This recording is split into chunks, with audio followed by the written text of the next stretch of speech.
গুন্ডা ভাড়া করে নিয়ে এসেছে। ভাই কি হয়েছে এখানে? কি হয়েছে? গুন্ডা ভাড়া করে নিয়ে এসেছে ভাই। আচ্ছা, এখানে ঘটনা কি? ঘটনা আমরা ন্যায্য মূল্য আদায় করতে যাচ্ছি, আমাদের মানছে না।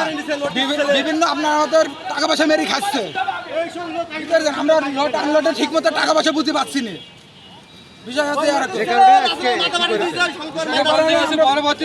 পরবর্তীতে সর্দার যে আন্দোলনকে তারণ হয়েছিল, তাকে আবার দল বলছে আমাদের যে বিএডিসি শঙ্কর স্যার, ইনি ফোন করে তাদের ডেকে নিয়েছে আমাদের মারার জন্য। আমাদের মারা দেখলেন মোটর সাইকেলে ওরা কয়েকজনকে আমাদের উপর হামলা করতে এসেছিল। ওরা এই শঙ্কর স্যার এর জন্য মনে করেন ওরা আমাদের পরে এসছে আমাদের মারার জন্য। এই স্যার ডেকে নিয়ে এসছিরা। এমন একটা নুনিতে জঘন্য স্যার, ইনারে পায়খানা পরিষ্কার করলে আমাদের হার বিঘির টাকা আমাদের কাছ থেকে কাটে।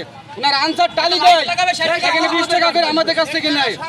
ড্রাইভারের ডিলারের কাছে স্লিপ দেয়, এখানে 20 টাকা। আবার কিছুক্ষণ আগে একজন তার সাইড দেওয়ার জন্য 50 টাকা করে নেয়। সাইড দেওয়ার যে লোক, এখানে আমাদের লোক, তার হাজিরা আমরা দিই। পরবর্তী গাড়ি ড্রাইভারের কাছে 50 টাকা করে নিয়ে স্যার তাকে যে বলে দেখ আমরা গোডাউন সাইড দেওয়ার তাদের 50 টাকা দাও। স্যার আমাদের প্রত্যেকটা কাজের থেকে আমাদের টাকা নেয়।